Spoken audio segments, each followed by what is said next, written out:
Mi querido Toño, no sé si tú estés de acuerdo conmigo, pero aquí lo hacemos democráticamente, a mano alzada.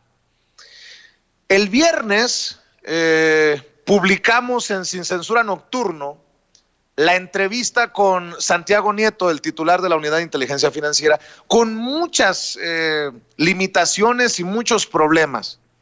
Ya la publicamos en nuestros canales durante el fin de semana, pero me ha llamado mucho la atención cómo se nos han venido encima luego de que diéramos a conocer esta entrevista. Yo no sé si consideres oportuno publicar ahora sí, sin problemas de producción y con todo el respeto que merece nuestra audiencia, la entrevista con Santiago Nieto, que yo sé que muchas personas ya la vieron, pero habrá otras que no hayan visto esta entrevista, y con todo lo que ha ocurrido en torno a Felipe Calderón y las declaraciones del presidente en la mañanera, creo que toman otro nivel las declaraciones de Santiago Nieto. Alzo la mano, pongamos la entrevista, es sumamente importante. Que la gente pueda ver esta entrevista. Es una entrevista reveladora, es una entrevista en la que el titular de la Unidad de Inteligencia Financiera no nos habla solamente de los corruptasasasazos, sino de todos los criminales de los que está detrás sobre estas, esta cruzada que tiene, así lo tengo que decir, en contra de lo que está mal en México. Y eso que está mal en México, Vicente, nos damos cuenta en esta entrevista, tiene que ver con el dinero. Por eso es que Santiago Nieto va detrás del dinero para encontrar lo injusto, lo malo, lo inortodoxo, lo que está pasando en cuanto a corrupción, en cuanto a crimen organizado. Es creo que más que necesario. Alzo la mano que pongamos esa entrevista, y también alzo la mano para que se sigan encabronando nuestros adversarios cuando vean otra vez esta entrevista. Se la van a tener que chutar una vez más en Sin Censura, ni modo, chavos. Imagínense que este fin de semana Javier Lozano me dedicó por ahí un tuit diciendo que soy el ejemplo del periodismo chayotero de esta cuarta transformación y que soy no sé cuál ni no sé cuánto. Bueno, se va a morder la lengua y va a quedarse sangrando don Javier Lozano, el que defendió aquí en Sin Censura a su íntimo Felipe Calderón. Se dice orgulloso de haber formado parte de ese gobierno, del narcoestado dicho por el presidente Andrés Manuel López Obrador. A ver, nada más para que chillen y pataleen los que nos critican. Somos tan insignificantes que Jorge Castañeda tiene que respondernos en un programa de televisión por lo que decimos aquí. Somos tan insignificantes que creo que deja la víbora chillando con sus declaraciones en la entrevista exclusiva que nos concede Santiago Nieto aquí en Sin Censura. Somos tan insignificantes que hemos cumplido con el compromiso que hicimos con Anabel Hernández de hacer el planteamiento que hoy nuestro corresponsal Hans Salazar le hace al presidente Andrés Manuel López Obrador, y que lo lleva al mandatario a hacer esta declaración del narcoestado del gobierno de Felipe Calderón. Somos muy insignificantes, por eso andan tan alebrestados. Pues cálmense, porque todavía les quedan otros 4 años que se tienen que chutar. Digo, vamos poniendo las cosas en plata. 1000 veces prefiero que me griten chairo a que me griten chayotero, a que me griten defensor de carniceros, a defender todo el mierdero que quedó de los sexenios del PRIAN. Esta es la entrevista que nos concedió Santiago Nieto. Gracias por darnos esta oportunidad de presentarle el trabajo como usted se merece, sin cortes y sin fallas. Doctor Santiago Nieto, gracias por recibirnos con la sana distancia en su oficina. Claro, sí, con sana distancia, Vicente, pero claro, muy contento que estén por aquí. Oiga, antes de entrarle a los temas escabrosos, veo que le gusta la buena música, le gusta Sabina, y perdón por haber andado ahí buscando en su oficina antes de que llegara. Revisando, sí. Bueno, por supuesto, creo que la lírica de Sabina es impresionante. Las referencias que hacen sus canciones a contextos históricos creo que se pueden, que explican por sí solo la transición española, pues la conformación del mundo, la caída del muro de Berlín, pues la transformación de las sociedades en principios del siglo XXI. La verdad es que creo que la música de Sabina refleja un gran espacio y una profundidad que explica no solamente a España, lo hace también en Argentina, lo hace también en canciones que reflejan el Boulevard de los Sueños Rotos a México. Entonces, a mí me parece es un cantautor extraordinario y, bueno, por supuesto, pues, es parte de la música que tengo aquí para estar concentrándome. Y veo que le gusta el arte, pero también guarda una fotografía con el presidente Andrés Manuel López Obrador dedicada, dice, palabras más, palabras menos, para mi amigo y compañero de lucha. Algo más dice. Batallas por la honestidad. El punto para el presidente, de hecho cuando lo conozco, yo lo conocí el día que me subí a su campaña, de hecho me subo a la campaña sin haber platicado con él, y la anécdota es que Marcelo Ebrard me invita para que vaya a Tlaquepaque, a un meeting, tenía que estar a las 11:40 de la mañana, esperando. En ese momento se supone que el meeting ya habría terminado, iba yo a acompañar al presidente, hoy presidente, en su vehículo para platicar. Y resultó que cuando llego el meeting todavía no había empezado y un periodista pues me reconoce y me dice, ¿qué está haciendo usted aquí? Le digo, pues me vengo a sumar a la campaña del entonces candidato Andrés Manuel López Obrador. Me subo con Marcelo Ebrard al templete, nos tomamos una selfie, me la se manda por redes sociales y en ese momento conocí al presidente. Me impresionó muchas cosas. Primero, su conocimiento de la historia. Segundo, la memoria privilegiada que tenía. Tercero, que tiene. El tercer tema, me impresionó su honestidad, su sensibilidad con la gente, el cómo iba transitando, cómo lo iban abordando, cómo se sensibilizaba a cada paso que daba. Y bueno, al final estuvimos platicando sobre Odebrecht, sobre los temas vinculados con blindaje electoral.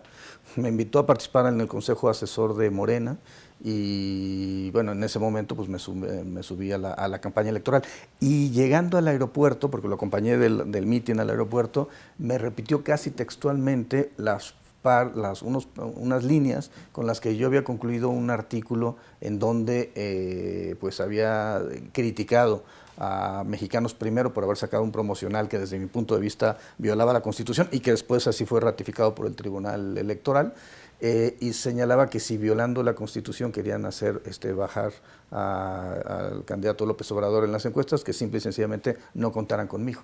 Me dijo, en ese día tú te definiste y bueno, qué bueno que estés aquí, que te sumes a este proyecto. Pasaron varios meses y ya tuve esa gran experiencia de vida que fue estar en la campaña con el hoy presidente Andrés Manuel López Obrador y haber acompañar a su gobierno en un tema que a mí me parece fundamental, que es el combate a la corrupción, el combate a la delincuencia organizada, la trata de personas a partir de la inteligencia financiera. Santiago Nieto es reconocido por transparente y por honesto, y por eso le pregunto, en ese entonces Santiago Nieto se imaginó convertirse en figura central como lo es hoy, del combate a la corrupción. Muchos lo consideran, si me permite, la joya de la corona. ¿Qué se siente ser el protagonista de esta transformación que incluye la lucha contra la corrupción? No, yo creo que el único protagonista es Andrés Manuel López Obrador. O sea, si estamos aquí ha sido por decisiones que ha tomado él. Creo que nos queda muy claro que en un país con 60 millones de pobres no podíamos seguir viviendo con un modelo de protección social basado en la corrupción. Pienso en Sedesol, pienso en Sedatu y pienso en la operación de la estafa maestra, ¿no? Creo que en un país con las deficiencias institucionales que teníamos no podíamos seguir viendo cómo se sancionaba con 7,000 sanciones administrativas de la Secretaría de la Función Pública del sexenio pasado, pero ninguna hacia un alto directivo o un alto funcionario del Estado mexicano. Nunca se persiguió a secretarios de Estado, nunca se persiguió a subsecretarios. A mí me tocó hacer la acción penal en algunas ocasiones en el sexenio anterior contra figuras claves, obtener un par de órdenes de aprehensión contra dos exgobernadores, los Duarte, pero en realidad la gran transformación la viene a hacer Andrés Manuel López Obrador, y el hecho de que pues haya planteado que las instituciones, y eso yo lo comparto, pues tienen que funcionar para lo que fueron diseñadas. Pero el presidente tiene un círculo muy cercano. Usted es parte del círculo íntimo, del círculo de confianza del presidente, ¿no? Usted se asume así. Bueno, yo me asumo como un colaborador del presidente y como alguien que está convencido de que no podemos seguir por el camino de la corrupción. Realmente las pérdidas económicas eran brutales. Eran solamente de factureras, eran 524,000 millones de pesos al año que se perdían fiscalmente para el Estado mexicano. Y después podemos hablar de los 8,000 millones que costó la estafa maestra, o podemos meternos a los sobornos de Odebrecht. Las cuentas van en casi 20,000 millones, 20 millones de dólares pagados por sobornos, y de eso podemos ir sumando y recordando la operación Zafiro, o sea, un mecanismo para poder dividir o desviar recursos que venían de la Secretaría de Educación Pública, de la Secretaría de Hacienda a nivel federal hacia campañas electorales en 2016. Y eso le vamos viendo. Lo que sucedió con el país, que se democratizó, perdón la expresión, la corrupción. La corrupción antes, en la época del autoritarismo priista, estaba pues, encapsulada en ciertos personajes que tenían el control para poder generar los actos de corrupción. Lo que sucedió a partir de figuras como el Ramo 23 fue los moches, y por tanto la idea de que el dinero lo podían desviar o canalizar los diputados hacia sus distritos o hacia sus municipios, y entonces pedían dinero a cambio de esas operaciones. Lo mismo sucedía con los presidentes municipales, lo mismo sucedía con los gobernadores. El esquema se pervirtió, y lo que tuvimos fue un proceso de corrupción que era pues retirar dinero del Estado mexicano y desviarlo hacia fines personales o hacia fines electorales. Insisto, es Odebrecht, pero es la operación Zafiro, pero es la estafa maestra. Es un capítulo de la historia contemporánea de México que no podemos soslayar, no podemos minimizar, y tenemos que tener presente para no repetirlo. El presidente está a punto de presentarnos su segundo informe de gobierno. Si Santiago Nieto tuviera que presentar un informe al pueblo de México, ¿le daría un balance positivo? ¿Qué le diría al pueblo de lo que ha hecho Santiago Nieto? Bueno, en el tema personal, incluso se ha enviado la información al equipo del presidente López Obrador. Creo que hemos avanzado en varios temas. Uno, en el número de denuncias presentadas. La Unidad de Inteligencia Financiera tiene como finalidad recibir, analizar y diseminar información, y se disemina a partir de bloqueos, se disemina a partir de denuncias o de vistas ante las autoridades administrativas. Digamos que en 2018 fueron 0 de vistas administrativas contra pues, más de 100 que presentamos durante 2019. En denuncias, en el año 2018 nos dejaron la unidad con unas 81 denuncias presentadas, incluso las últimas 4, una de ellas relacionada con Emilio Lozoya, por cierto, fue en esa época, de 2018, mientras nosotros en 2019 presentamos 164 denuncias, y en 2020 pues ya llevamos 60, a pesar de las condiciones de la pandemia. Y eso nos lleva a 2 elementos adicionales: el bloqueo de cuentas, la posibilidad de congelar recursos a los grupos delincuenciales, llámese corrupción política, trata de personas, robo de hidrocarburos, tráfico de órganos, porque la gran ventaja que tiene esta unidad es que te permite ver cosas que van más allá de la operación del lavado de dinero y de incorporación de los recursos al sistema financiero. O sea, creo que el objetivo, y ese sería, digamos, el informe al pueblo de México, es que hubo un cambio de visión, un cambio de perspectiva, y lo que hicimos fue dar un paso atrás. No solamente cómo se introduce el dinero ilegal al sistema financiero, sino de dónde venía la ilicitud de ese recurso. Y entonces ahí nos encontramos el tráfico, la trata de personas. de jóvenes sudamericanas traídas a México, engañadas para ser prostituidas, a las que les quitaban el pasaporte y las obligaban a tomarse fotografías semidesnudas para páginas de internet, o niñas de Tlaxcala, de Puebla, de Oaxaca, que eran sustraídas o enamoradas, separadas de sus familias y llevadas a prostituir a Estados Unidos o a las grandes ciudades. Entonces eso te permite ver, te permite ver esta unidad. Cuando hay ganas. Cuando hay ganas. Porque me queda claro que en el sexenio pasado no había ganas. No, bueno, se dedicaban a otras cosas como extorsionar, pero el punto es... ¿De plano? Pero el punto es que estos espacios de información te permiten ir verificando lo que se ha dicho como una verdad sabida. Hay que seguir la ruta del dinero, y la ruta del dinero se ve en transferencias, cuando hay depósitos en efectivo, cuando hay retiros en efectivo, cuando se empiezan a adquirir obras de arte, bienes inmuebles, desarrollos inmobiliarios, autos, cuando se blindan autos, se compran joyas, todos esos elementos que, si uno empieza a ver la inusualidad de esas operaciones, puede detectar pues la presencia de grupos delincuenciales atrás. Yo creo que esa es la gran, digamos, la gran apuesta. Y el otro tema en delincuencia organizada es, en vez de bloquear a una o dos personas, es hacer acuerdos globales de bloqueo. El cártel Jalisco, cártel Sinaloa, Santa Rosa de Lima, o sea, encontrar toda la información con los demás elementos de inteligencia y bloquear las cuentas para que por lo menos ese dinero no pueda salir del sistema financiero y no pueda seguir siendo utilizado en perjuicio de las familias de México. Mencionó un nombre, Emilio Lozoya. Usted que fue perseguido en el sexenio anterior, ¿cómo se siente? Yo digo que a veces, bueno, no a veces, que el tiempo nos pone a todo y a todos en el lugar en el que nos merecemos.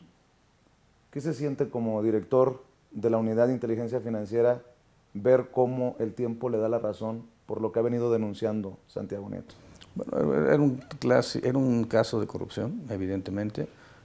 Habíamos iniciado en FEPADE una carpeta de investigación relacionada con los presuntos depósitos, sobornos de Odebrecht hacia el director de Pemex. Presentamos desde aquí 4 denuncias, 2 que ya fueron judicializadas por Odebrecht y por agronitrogenerados ante la Fiscalía General de la República, y en este momento la Unidad de Inteligencia Financiera es víctima. Nos reconoció este carácter por parte de los jueces y del Ministerio Público de la Federación, y el acuerdo es que solamente la Fiscalía General de la República va a dar, digamos, información respecto al procedimiento, entre otras cosas por el deber de sigilo de la carpeta de investigación, pero para nosotros creo que lo importante es que es un triunfo para el pueblo de México, pues para los modelos de procuración e impartición de justicia, que personajes clave en temas de corrupción, puede ser Rosario Robles o puede ser el caso Lozoya o cualquier otro, Trawitz, pues sean llevados ante los tribunales. Y ya que los tribunales decidan,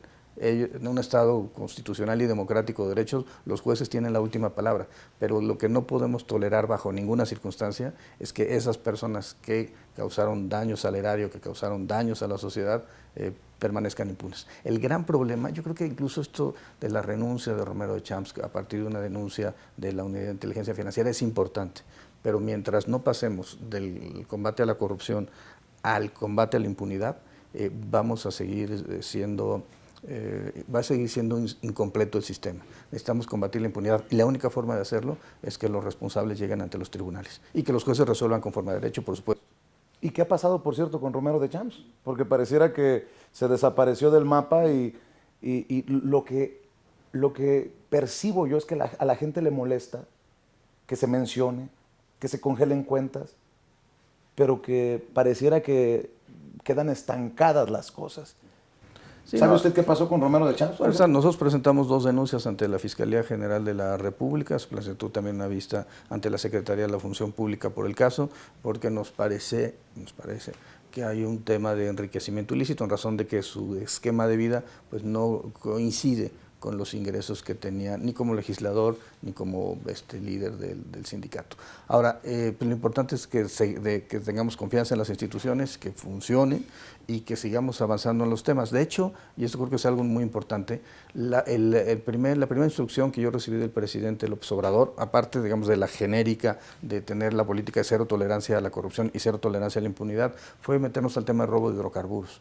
Y empezaron a salir a través de nuestro modelo de riesgo situaciones pues, particularmente complejas. Y fue robo de hidrocarburos, después trata de personas, después corrupción política, después narcotráfico, evidentemente, y terminamos el año pasado con una política de combate a las empresas fachada y las factureras, porque hay que recordar que los temas de corrupción, como estafa maestra, como Operación Zafiro, no se pueden explicar sin empresas fachada, empresas que de repente ganan procesos licitatorios importantes y de repente al año siguiente ya no tienen recursos.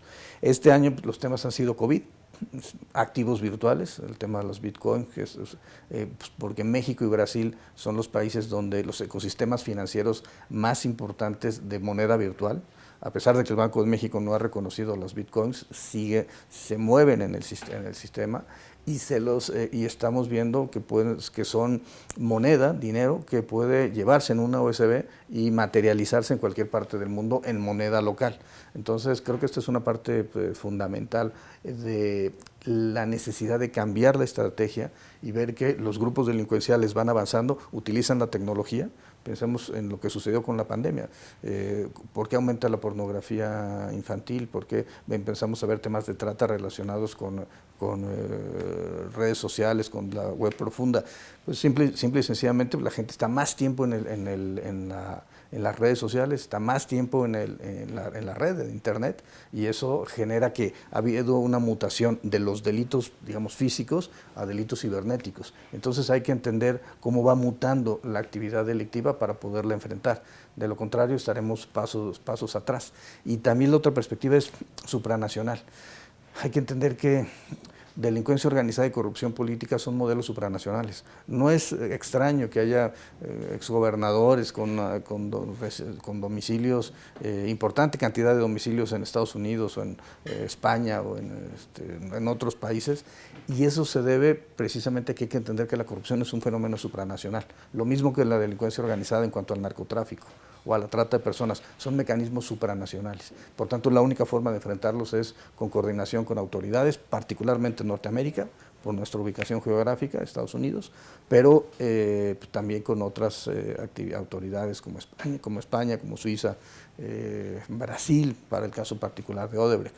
Entonces, creo que esta es la parte central. Hay que pensar en cómo se rediseña una estrategia para poder combatir a los grupos delincuenciales. Y un poco, digamos, lo pongo en síntesis. El sexenio anterior lo que hizo fue detener o abatir a 116 de los 122 líderes de los grupos criminales que ellos habían identificado. Fue una estrategia exitosa, digamos que cuantitativamente sí, pero cualitativamente no. No disminuyó la violencia, pues no disminuyó la actividad delictiva, no disminuyó el lavado de dinero, no disminuyó el tráfico de drogas. ¿Qué es lo que sucede? Necesitas tener una estrategia global. Esto debe entenderse que si se detienen a líderes, a sicarios o a narcomenudistas, por más que se saquen a 20 o 30 narcomenudistas de la calle o 20 o 30 sicarios, siempre vamos a tener, y siempre que existe estructuras financieras, personas físicas o morales que le lavan el dinero a los grupos delincuenciales, estos narcomenudistas van a ser sustituidos unos por otros. Por otro lado, necesitas combatir la corrupción política, necesitas combatir la corrupción judicial, ministerial y policial que les da a los de protección, sobre todo en los ámbitos locales, y evidentemente hay que modificar la base social de estos grupos. La única forma es a través del desarrollo. ¿Lo frustra? Pareciera, yo entre ellos, pensamos que usted está trabajando a una velocidad y lo que debe venir detrás, lo que le toca a la Fiscalía, pareciera que no viene a esa misma velocidad. No sé si sea normal, pero me viene a la mente lo que me decía Anabel Hernández en una entrevista hace unos días, que había tapones en la Fiscalía, y tapones de esta red de Genaro García Luna, y lo señala con nombre y apellido. ¿Sigue esta tensión con el fiscal general de la República? Bueno, la verdad es que yo no hay... De mi parte nunca ha habido más que respeto hacia el fiscal Gertz Manero. Yo entiendo perfectamente cuál es la función que ellos representan y nosotros lo que estamos haciendo es darles toda la información que nos piden. El año pasado les dimos 660 notas de inteligencia, reportes de petición se llaman, de solicitudes de investigación que ellos nos hicieron. Este año pues, ya vamos en más de 400 y además de las denuncias que había comentado, que tuvimos las 164 del año pasado y las más 60 en esta ocasión. Y lo hacemos porque la convicción es esa, tenemos que pasar del solo combate a la corrupción al combate a la impunidad. Hemos también trabajado con las fiscalías locales y con muchas fiscalías locales hemos tenido buenos resultados. Con la de la Ciudad de México, por ejemplo, la cercanía es estrecha y pudimos, por ejemplo, detener a un tipo que tenía 3 órdenes de aprehensión a partir de información financiera por su actividad ilícita de tratante. Con la Fiscalía del Estado de México, trabajamos con la Fiscalía de Chihuahua, generamos parte de la información que sirvió de base para la consecución de órdenes de aprehensión en contra del exgobernador César Duarte, en un caso que yo ya conocía porque lo había visto desde FEPADE. Entonces, yo creo que se puede trabajar muy bien. Sí que necesitamos tener una visión de que la política criminal tiene que ser una política criminal de Estado, y eso significa que la seguridad pública, la prevención del delito, la procuración de justicia, donde entra la unidad, donde entra la Fiscalía General, etcétera, la impartición de justicia a los jueces y la ejecución de penas forman parte de una política criminal de Estado.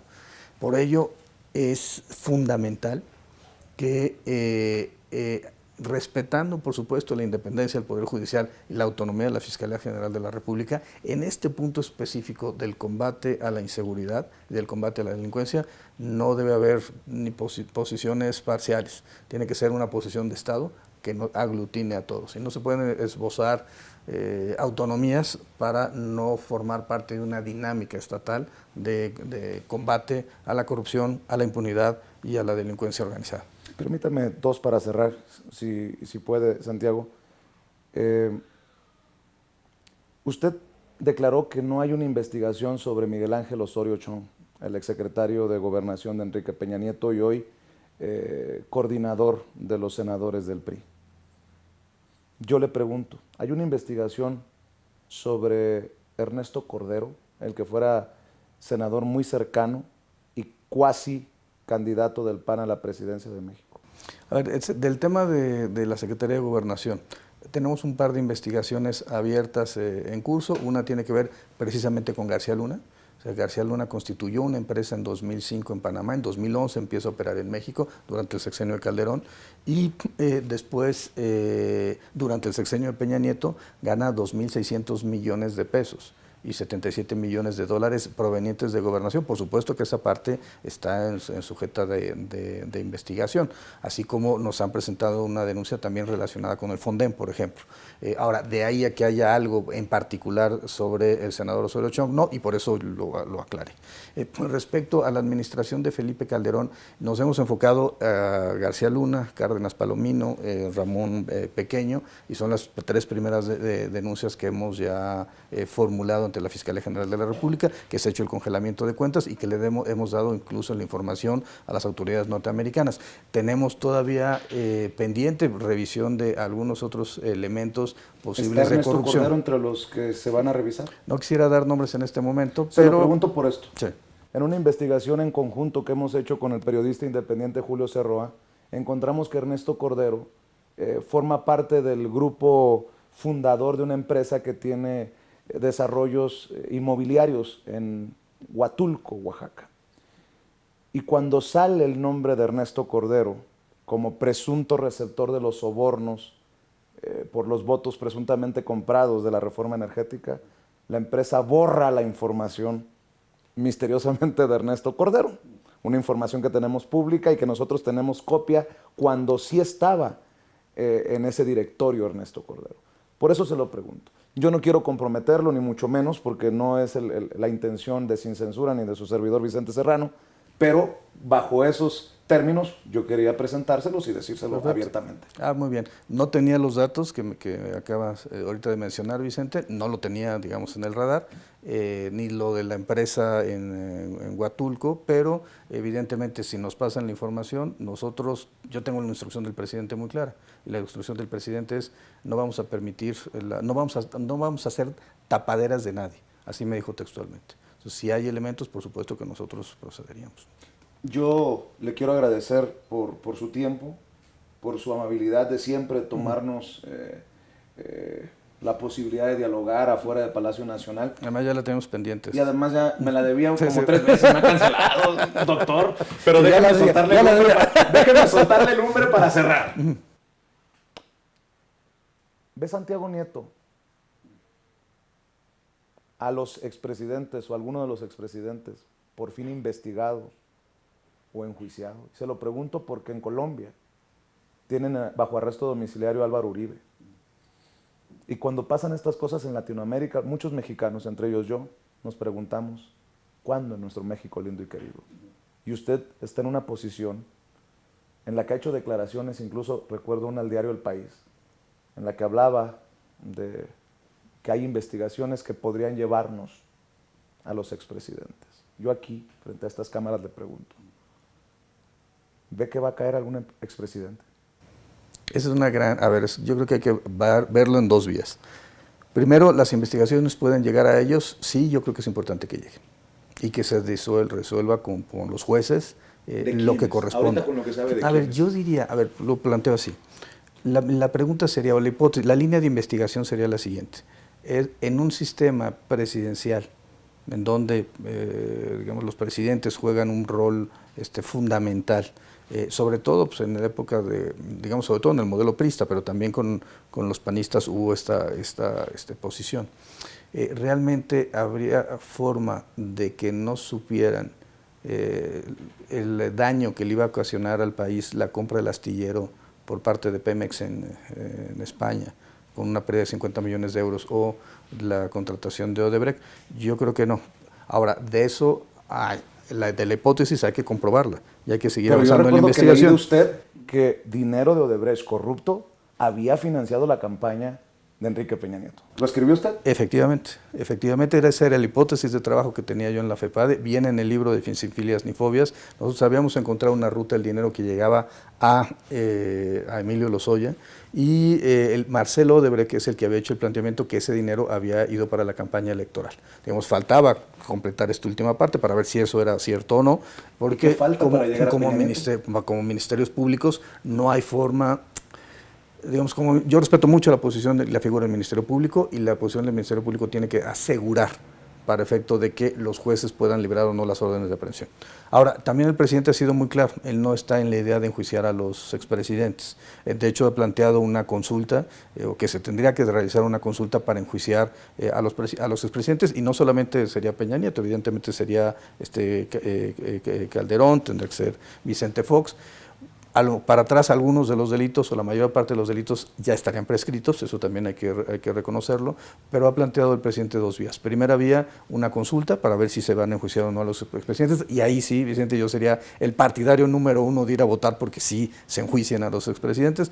Y 2, una comisión de la verdad, que también creo que esa pudiera ser mucho más amplia, y pienso en estas comisiones de la verdad que hicieron las naciones sudamericanas al terminar sus dictaduras militares. Ahí el punto más importante era las graves violaciones de derechos humanos que habían existido durante las dictaduras militares en Argentina, en Chile, en Uruguay, Paraguay, etcétera.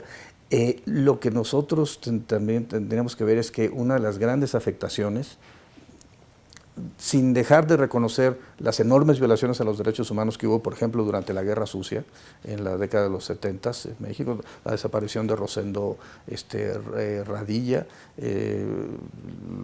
Lucio Cabañas, Genaro Vázquez, etcétera, sin dejar de darle la importancia a ello, y su gran jerarquía. También lo cierto es que tuvimos unos procesos de corrupción política impresionantes, que sí es importante que se conozca la verdad, de cómo se estuvo operando, cómo se estuvo tramando, cómo se estuvo desviando los recursos para compra de votos en reforma energética o para constituir empresas fachada y factureras para sacar el dinero y llevarlo a paraísos fiscales en distintas partes del mundo por miembros de la clase política, pues, tanto del PRI como del PAN y inclusive del PRD, por lo que se ha estado mencionando. Pero la parte central tiene que ser esa. Yo soy un convencido en que tenemos que ir avanzando en la construcción y consolidación de nuestro Estado constitucional de derecho, y que pues debemos sobre todo combatir la impunidad. Y la impunidad se va a combatir en la medida que los responsables lleguen ante los tribunales, y que los responsables sean los responsables de alto nivel. De nada nos sirve que el jefe de departamento sea sancionado, sí que sabemos que dio la instrucción un presidente de un partido, un secretario de Estado, es el que va a tener las ganancias ilícitas sin enfrentar a los tribunales. Como me conoce Santiago Nieto y sabe que hablo sin pelos en la lengua y sin censura, voy a tener que leer la respuesta y considerar pues que Felipe Calderón, no había manera que Felipe Calderón no se enterara de lo de Palomino, lo de Pequeño y lo de García Luna, y que Enrique Peña Nieto no se enterara de Lozoya, de todo eso. Rosario. ¿Exagero? No. Le agradezco mucho y espero que cuando se presente, porque sé que lo va a hacer muy pronto, esta evaluación de riesgos, esta evaluación nacional de riesgos, hablemos, si nos permite, porque usted está a favor de algo que nosotros también estamos pugnando, que es la ciudadanización de esta lucha contra la corrupción. Y le agradezco mucho. Qué bueno que se nos da la oportunidad y con la sana distancia nos despedimos, ¿no? Gracias. Muy bien, Vicente. Gracias. Muchas gracias. Gracias, doctor. Pues ahí está la entrevista que nos concedió el doctor Santiago Nieto. Creo que nos quedará para el análisis con los hechos, con los acontecimientos que siguen ocurriendo en torno a las figuras de los expresidentes y los grandes casos como los de Romero de Champs, Emilio Lozoya, Rosario Robles, solo por mencionar algunos. Déjeme